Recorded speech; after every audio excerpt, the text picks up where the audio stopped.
La Saint-Valentin n'a pas toujours été synonyme de romantisme et de cadeaux. Son histoire est aussi ancienne que celle du Père Noël. Ses origines restent assez floues.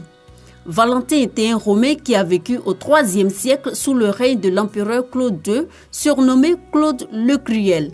Cet empereur menait des campagnes aux quatre coins de l'Empire et il avait du mal à recruter et motiver des soldats.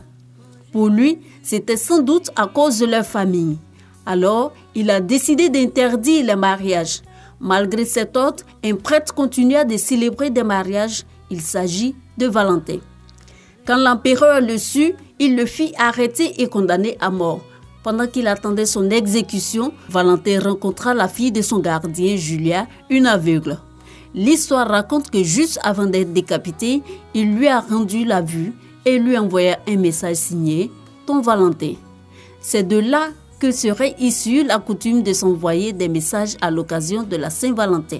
Son exécution eut vraisemblablement lieu le 14 février 269.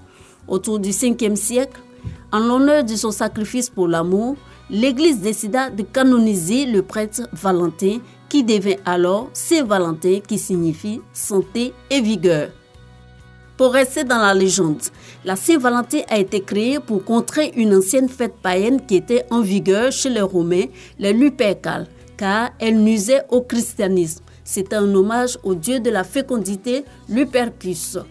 Ce jour-là, les hommes se déguisaient et pouvaient courir les rues à la recherche des jeunes filles et s'ils en attrapaient, cela tournait souvent à l'orgie. Une autre origine de la Saint-Valentin remonte au Moyen-Âge.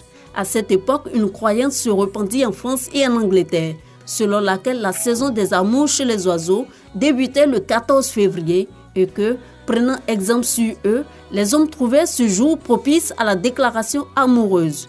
Les poètes de cette époque vont ensuite se charger d'inventer le mythe de la fête des amoureux.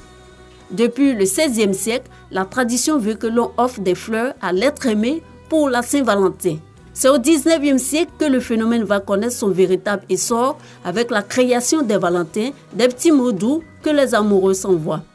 Aujourd'hui, ce sont plus d'1 milliard de cartes de vœux qui s'envoient à travers le monde, sans oublier les roses, le jour de la fête des amoureux.